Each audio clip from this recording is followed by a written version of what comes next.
포커스의 제주 후반부 이어가겠습니다. 더불어민주당이 이재명 후보를 대선 후보로 확정하면서 제주도당 역시 대선 체제로 재편을 준비하고 있습니다. 특히 내년 대선이 석 달 후 이어지는 지방선거와 직접 연결이 돼 있어서 제주 정가의 정치 구도에도 변화가 예상됩니다. 이재명 제주선거대책본부장이셨던 송재호 더불어민주당 제주도당 위원장과 자세한 얘기를 나눠보겠습니다. 네, 오랜만에 뵙는 것 같습니다. 예, 안녕하십니까.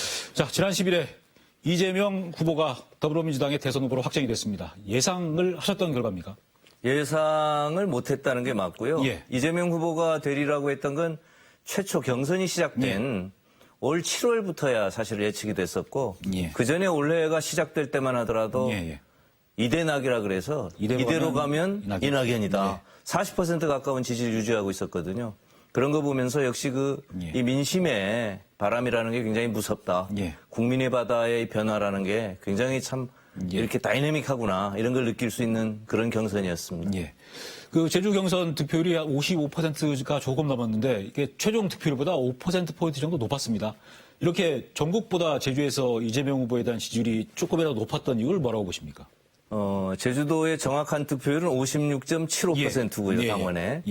경기도에 이어서 경기도는 뭐 경기지사로 계시니까 뭐 자기 집이니까 그건 그렇다 치더라도 타시도에 비해서는 1등을 했죠. 1등 한 것보다는 제주도가 역대 대통령 선거에서 풍향계 역할을 했습니다. 한 번도 틀려본 적이 없어요. 제주 1위는 대통령. 그런 의미에서는 제주도 민심이 시사하는 바가 적지 않다 이렇게 생각합니다. 그 이재명 후보가 대선 후보로 확정이 됐지만은 뭐 당무위원회에서 일단 이낙연 후보 측에서 제기했던 결선 투표를 수용하지 않기로 결정도 됐고요.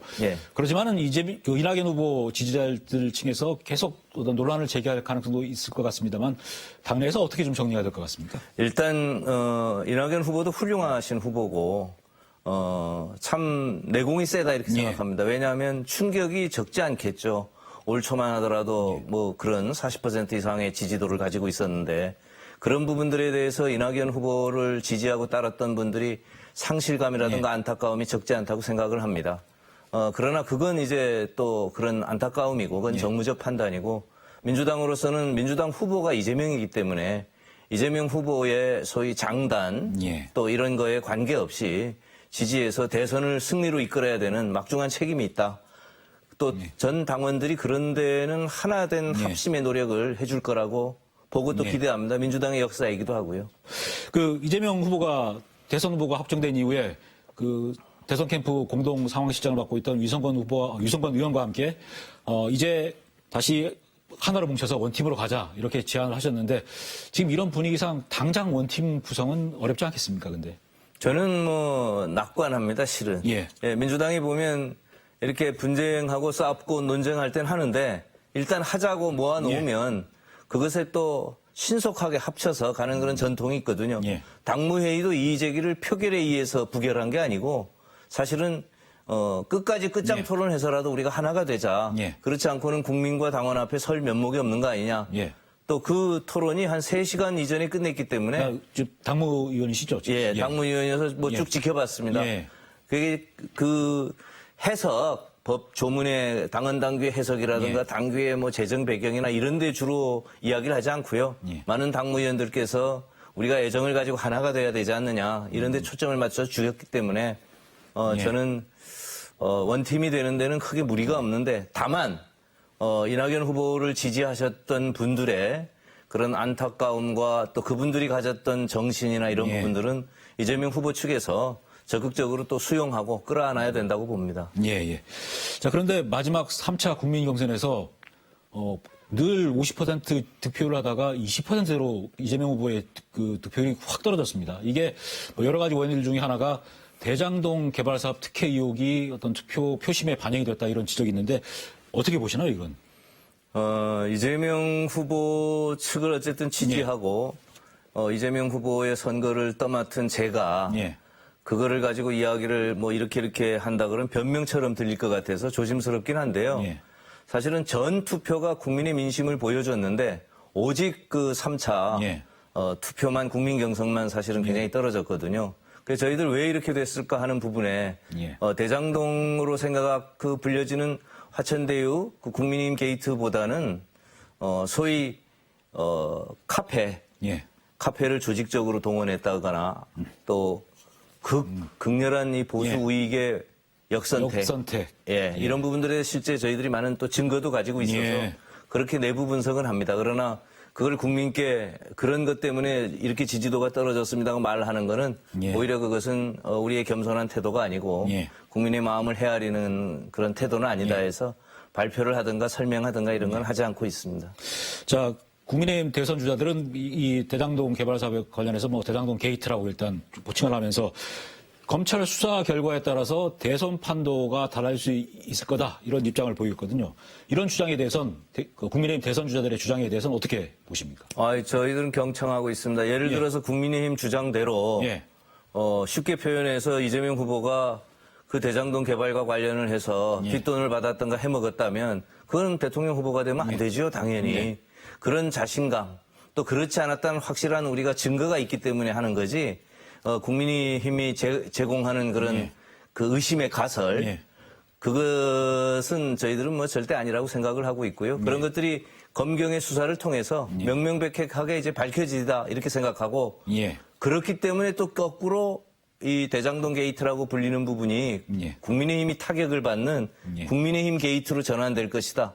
이렇게 보는 거죠. 예. 근데 지금 국민의힘 대선 주자 가운데 대장동 일타 강사람 별명을 얻고 계시는 원희룡 후보가 가장 강한 지금 투로 이재명 후보를 공격하고 있거든요. 이런 원희룡 후보의 대선 선거 전략에 대해서는 어떻게 보십니까? 경선 전략에 대해서는. 1등 후보를 공격해야 된다는 부분에 대해서는 소위 뭐 전략적으로 맞는 거죠. 그러나 공격을 할 때는 공격이 타겟이 분명해야 되는데 그 타겟을 대장동 개발로 선택한 것은 저는 아주 중대한 실책이라고 봅니다. 왜냐하면 그 대장동 개발이라고 하는 그 건 소위 말해서 싸게 토지를 취득해서 주택으로 용도 변경을 해서 비싸게 파는 구조 아닙니까? 네네. 이것을 돈을 댄 금융과 건설회사가 사실 불로소득 이익을 취한 건데 이런 것은 대장동만 있는 게 아니라 한국의 보편적인 개발의 수법입니다. 그동안 한국이 그렇게 해왔던 거고요. 그 불로소득을 어떻게 국민의 이익으로 환수하느냐가 주제가 된 거지요.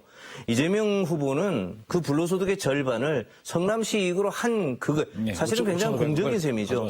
그런데 원희룡 후보가 이야기하는 그 대장동에 대한 그 가설은 종전에 계속 해온 국민의힘 쪽에서 해왔던 가설을 그대로 그리고 거기에 저는 국민의힘 쪽에서 그런 경우에 정치 지도자들이 우리 곽상도 의원이라든가 원유철 의원이 가담했듯이 불로소득에 그 소위 가담해서 이렇게 그거를 해먹었다 이런 가설을 그대로 이재명 후보에게 덮어씌우는 건데 그는 뭐 제가 볼 때는 뭐 절대 잘못됐고 그 부분은 시간이 갈수록 밝혀지고 국민들께서 거꾸로 오히려 우리 쪽으로 민주당 쪽으로 지지다가 올 것이다. 이렇게 기대하고 있습니다.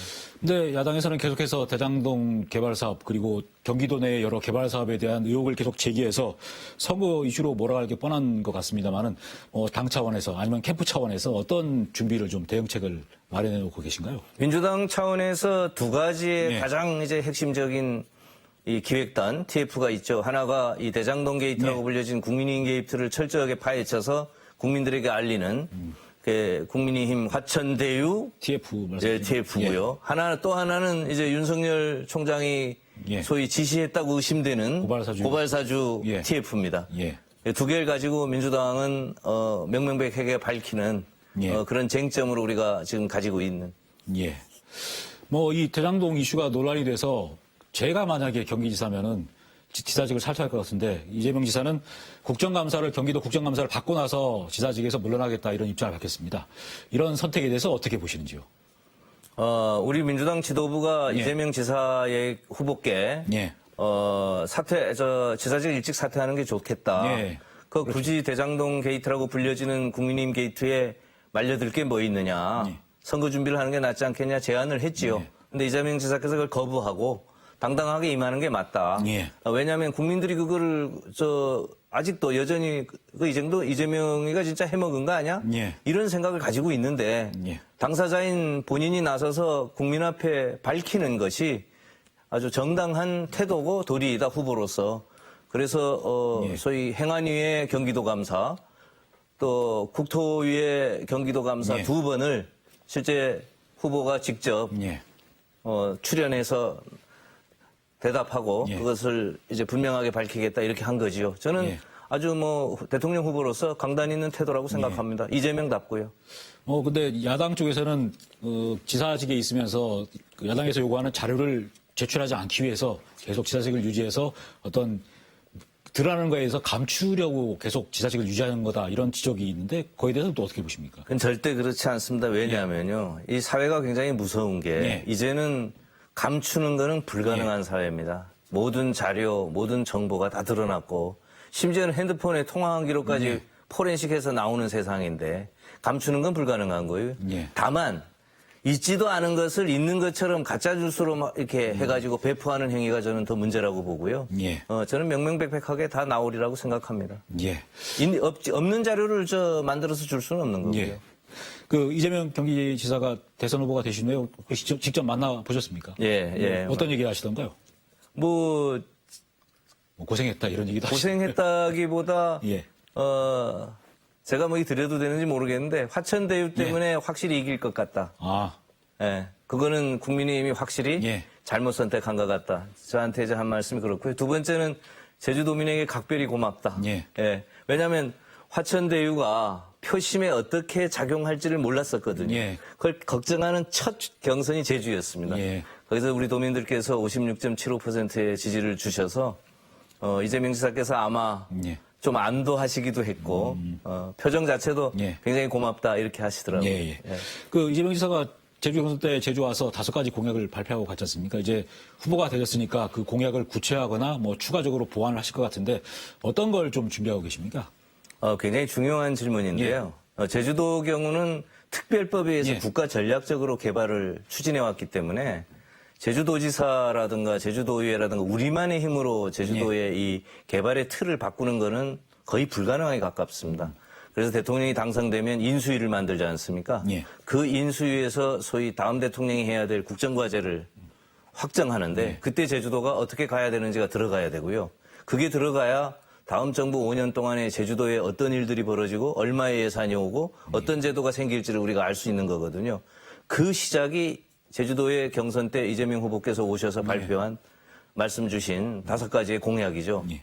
핵심은 국제자유 도시라는 게 지금까지 아주 어정쩡한데 이 국제자유 도시라는 것을 예. 평화와 인권의 환경수도, 환경수도라는 이미지는 소위 환경산업으로 앞으로 제주도의 미래 먹거리를 만들겠다는 건데요. 재생에너지라든가 친환경 농업이라든가 자원순환 산업이라든가 이런 부분들을 가지고 제주도가 미래 먹거리를 만들겠다는 그리고 공항이라든가 항만이라든가 또 IT라든가 데이터라든가 이런 기반 시설에 대해서 제주도에 대한 투자를 예. 과감하게 실행하겠다.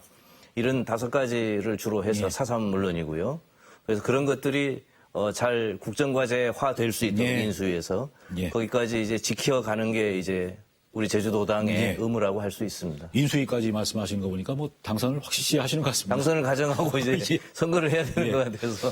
자, 이제 국민의힘 쪽으로 좀 가보겠습니다. 국민의힘이 2차 컷오프 통해서 4강 진출자를 확정을 했습니다. 뭐 윤석열, 홍준표, 유승민, 원희룡 4명으로 압축됐는데 4명 후보가 잘 선택이 됐다고 보십니까, 일단? 네, 저는 뭐 그냥 상식적인 선에서 선택이 됐다고 생각이 됩니다. 다음 달 5일에 국민의힘이 대선 후보를 확정하는데 누가 가장 유력하다고 보십니까? 홍준표 후보 아니면 윤석열 후보가 될 것 같다는 생각은 들고요. 그리고 우리 입장에서는 유승민 후보나 원희룡 후보가 됐으면 참 좋겠다 이런 생각을 가지고 있습니다. 유승민이나 원희룡 후보가 됐으면 이재명 후보하고 맞대결 했을 때 훨씬 유리하다고 보시는 겁니까? 유리한 게 아니고요. 어쨌든 선거라고 하는 거는 다음 이 정부가 어떻게 가야 할지 국민에게 어떤 희망을 심어줄지 국민의 삶을 어떻게 책임질지를 우리가 이야기해 줘야 되는데 윤석열 후보가 되면은 이게 싸움판으로 갈 것 같은 생각이 들고요. 홍준표 후보는 또 싸움에 능해서 또 그런 걱정이 드는데 유승민 원희룡 후보는 아무래도 정책적인 부분에 더 치중할 것 같기 때문에 그렇게 하면 선거 자체가 좀 선거다워지지 않을까 그런 기대가 있는 거지요. 정책 공방을 바라시는 거군요. 지금 그렇습니다. 무속이라든가 뭐 그런 네거티브 공방보다 고발사주, 뭐 화천대유 무속, 뭐 집사람의 무슨 주가 조작, 뭐 이런 것들이 사실 굉장히 국민을 짜증나게 하는 측면이 있잖아요. 네. 알겠습니다. 이제 내년 3월 대선이 5개월도 남지가 않았는데 추석쯤에 여러 여론조사 결과에서 보면 국민들이 정권 재창출보다는 정권 교체를 원하는 답이 살짝 높았습니다. 국민들이 내년 3월 실제로 어떤 선택을 할 거라고 보십니까? 정권 교체를 국민들이 선택하는 이유 중에 저는 예. 아주 중대한 게 부동산 정책이 네. 문재인 정부 때 부동산 정책이 굉장히 소위 미흡했고 실패했다. 예. 상당히 보완할 점이 많다 이렇게 생각합니다. 그 지점은 국민들께 또 제주도민들께 정중하게 사과드리고요. 또 바로 잡아야 되겠지요. 그러나 우리 그 노무현 정부가 출범할 때도 예. 정권 교체 여론이 굉장히 높았습니다. 김대중 정부 때인데. 네. 예, 그래서 이재명 정부가 된다면 문재인 정부를 계승하지만 문재인 정부인 건 아니거든요. 예. 색도 다르고 확실히 다른 정부이기 때문에 부족한 부분들을 메꿔서 소위 잘할 수 있으리라 이렇게 예. 생각합니다. 제주에서는 그 대선 캠프를 어떻게 언제쯤 꾸릴 생각이신가요, 그러면? 지금 당무회의 결정이 우리가 중앙선대위 구성을 먼저 지금 하고? 하기로 이렇게 예. 결정을 해서 중앙선대위가 지금 구성이 되고 있고요. 예. 제주도도 중앙선대위 구성 원칙에 이렇게 맞춰가지고 지금 물밑에서는 구성 작업을 하고 있습니다. 예. 그리고 제주에서는 지금 대선 못지않게 사실 내년 지방선거에 대한 관심도 상당히 높습니다. 그동안 그 더불어민주당 계열인 뭐 열린우리당 뭐 이런 쪽에서 매번 도지사 선거에서는 패해왔습니다. 네. 도당위원장 입장에서 내년 도지사 선거에서는 어떻게 승리할 수 있다고 보십니까? 반드시 이겨야 된다고 생각을 예. 합니다. 제가 이게 정부에도 있어보고 국회에도 있어보니까 대통령, 국회의원, 도지사가 일렬로 되는 게 예. 일하기가 가장 좋고요. 예. 또 그래야 제주도가 가지고 있는 여러 가지 숙제를 한두 가지가 아니지 않습니까? 이거를 해결할 수 있다고 생각을 해서 반드시 이기는 것이 대선도 이겨야 되고 도지사 선거도 이기는 것이 예. 역사의 순리에도 맞고 예. 그 소명을 잘 받들려고 합니다. 그 대선 이 경선 결과가 나와서 뭐 궁금한 것 중에 하나가 이낙연 후보 비서실장을 오영훈 의원이 맡았지 않습니까? 근데 그렇죠. 이낙연 후보가 대선 경선에서 탈락하면서 각종 여론조사에서 뭐 근소한 차이입니다만은 도지사 후보 지지율이 가장 높았던 오영훈 후보가 도지사 후보군에서 멀어지는 거 아니냐 이런 얘기가 있습니다. 실제 대선 경선 결과가 도지사 후보를 결정할 때 좀 반영이 되겠습니까? 글쎄 그거는 예. 반영이 안 된다 그래도 거짓말이고요. 예. 반영이 된다 그래도 거짓말인데 예. 대통령을 만약 이재명 후보가 되면 예. 이재명 후보가 다음 도지사 선거를 개혁 정책을 하기 위해서 매우 중요한 예. 선거로 보겠지요. 그러면 소위 이재명 그 라인 진영에서의 라인업이 굉장히 예. 소중하리라고 생각합니다. 예. 왜냐하면 철학과 비전을 공유하는 게 중요하기 때문에 예. 그런 면에서 보면 이낙연 후보의 수석 대변이나 비서실장을 맡은 것이 도지사에 가는 길에는 불리할 수 있다. 예. 그러나 저는 또 거꾸로 그것이 또 유리하게 작용할 수도 있습니다. 예. 원팀이 될 수도 예, 있고. 원팀이 될 때. 예. 예. 또 오영훈 후보 나름대로 오영훈 의원 나름대로 또 내공이 깊기 때문에 네. 예. 남이 아니어서 전혀 뭐 그런 부분은 문제될 게 없다고 생각합니다. 원팀이 돼서 뭐 어떤 상당한 역할을 할 경우에 좀 달라지는 거니까. 그러면 예. 예. 자, 그리고 더불어민주당에서는 도지사 후보군이 너무 많아서 행복한 고민을 하고 계시는데 뭐 당연히 당내 경선으로 갈 것이다 이런 예측이 지배적이긴 합니다만은 한쪽에서는 아니다. 전략공천으로 갈 가능성이 높다. 이재명 후보가 대통령이 되면 그럴 것이다라는 얘기가 있습니다. 도지사 후보가 어떻게 결정이 될 것 같습니까? 전략공천은 예. 그거는 거의 예외적인 경우에 하는 예. 거고요. 경선을 하는 게 맞고 저는 예. 다음 제주도지사 선거는 경선으로 이루어진다고 봅니다. 예. 그리고 우리 후보가 이제 많은 것은 우리 민주당으로서는 굉장히 행복하긴 한데 예. 거꾸로 또 후보가 많아서 과잉 경쟁이 되면 원팀을 만드는데 또 장애가 되기 때문에 예. 이기기 위해서는 저희들 늘 진 이유가 분열 때문에 졌다고 보거든요. 예. 그래서 그걸 잘 관리하는 책임이 예. 도당위원장인 저에게도 또 있는 것이지요. 예. 송재호 위원장께서는 도당위원장으로서 내년 도지사 선거에 출마할 생각이 전혀 없으십니까? 아니면 전혀 가능성이 없지는 있습니까? 않고요. 정치인이 뭐 예. 없다 그런 거짓말이고요. 다만 예. 이제 순위가 있겠죠. 예. 첫 순위는 내년 대통령 선거를 이겨야 됩니다. 그러니까 예. 도지사 선거의 도자도 꺼내기가 어렵고요. 대선 끝나고 나서 생각을 해보시면 3월 9일 날 이제 대선이 끝나면 예. 그 다음에 이긴다는 것을 전제로 진영과 좀 의논을 해야 되겠지요. 그게 두 번째고요. 또 더 중요한 것은 제가 후보가 되는 것보다 아까 예. 말씀드렸던 대로 우리 후보들을 어떻게 잘 관리해서 시너지를 내느냐 이 부분이 매우 소중하게 생각이 됩니다. 예. 자, 그리고 허양진 전 제주대 총장 뭐 같이 근무하신 적도 계신데 허양진 전 총장께서 국민의힘 제주도당 위원장으로 기용이 됐습니다. 이런 새롭게 정비되는 국민의힘 제주도당에 대해서는 어떻게 바라보고 계십니까? 강력한 보수의 결집이라고 보고 있고요. 예. 원희룡, 허향진 또 윤석열이나 예. 우리 홍준표 후보나 이쪽을 보면 그쪽에 계신 분들이 예. 김방훈, 장성철 예. 또 우리 고경실 전 이런 시장. 예. 그러니까 보수 대현합이 거대하게 구축되는 걸로 저희들 보고 있어서 예. 제주도의 선거도 대선 지방선거 모두 쉽지 않은 게임이다. 예. 이렇게 봐서 긴장하고 있고요. 예. 다만 이제 허양진 제주대 총장께서 저랑은 이제 학교에도 오래 근무를 했고 도민 여러분들이 거의 아시는 분 알다시피 후원회장을 해서 해가지고 홍역 치르셨는데. 네, 제 후원회장 하다가 이제 그쪽으로 가서 이제 제주도에서는 괜당 문화라 그래서 충분히 이해할 수 있는데 육지 서울의 시각에서 보면 상당히 좀 의아스러운 거지요. 예. 그리고 지금 국민의힘 제주도당에서 내년 지방선거를 겨냥해서 참신한 정치 신인들을 영입하려고 지금 막 하고 있습니다. 더불어민주당에서도 다음에도 도의회 다수당이 되려면 어떤 좀 변화가 좀 있어야 될 것 같은데 어떤 생각을 하고 계신지요? 저희들 변화를 가져올 수 있는 제도적 장치가 우리 당은 잘 돼 있습니다. 예. 공직 선출자에 대해서 평가를 해야 되고요. 예. 하위 평가자들은 교체해야 되고요. 또 그런 교체분에 대해서는 저희들 신진을 2030 세대도 우리들 과감히 영입해야 되고 또 이미 인재영입위원장을 저희들이 위촉해서 인재영입 작업을 준비하고 있습니다. 아, 예, 그러시군요.